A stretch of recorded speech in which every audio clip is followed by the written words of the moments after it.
గల్ఫ్‌లో America సైన్యం కష్టాలు పగోడికి కూడా రాకూడదంట. ఎందుకంటే అక్కడ ఉన్నటువంటి స్థావరాలన్నీ కూడా నాశనం చేసింది ఇరాన్.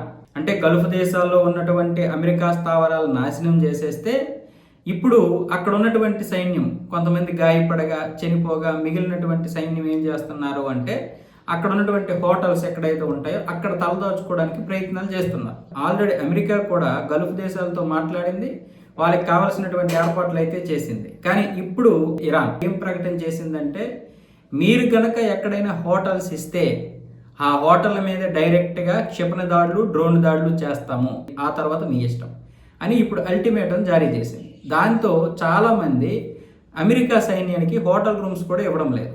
పైగా వాళ్ళు తలదాచుకోవడానికి ఎక్కడైనా ఇల్లులు కూడా ఇవ్వడం లేదు బయట వాళ్ళు. ఎందుకంటే వాళ్ళు ఎక్కడుంటే అక్కడ దాడి చేస్తుంది ఇరాన్ అనే ఉద్దేశంతో ఇప్పుడు వాళ్ళు ఇవ్వడం లేదు.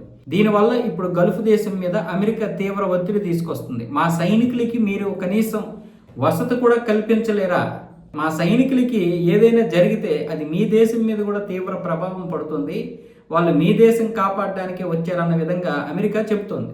ఇప్పుడు గల్ఫ్ దేశం ఏం చెప్తుంది, మీ స్థావరాలు మీరు కాపాడుకోలేకపోయారు, దానికి బదులుగా ఇప్పుడు హోటల్స్ మీద వాళ్ళు దాడులు చేస్తే మరి పరిస్థితి ఏంటి? ఆ యజమానులకి ఎవరు సమాధానం చెప్తారు?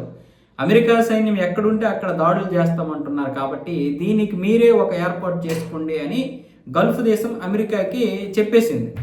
ఇక మా వల్ల కాదు, ఈ విషయంలో మేమేం చేయలేము, మీరు స్థావరాలు ఏర్పాటు చేసుకుంటామంటే మేము మీకు ప్లేస్ ఇచ్చాం, వాటిని కాపాడుకోకపోవడం మీ ఇష్టం, అది మీ యొక్క శక్తి మీద ఆధారపడి ఉంటుంది, మేమేం చేయలేం.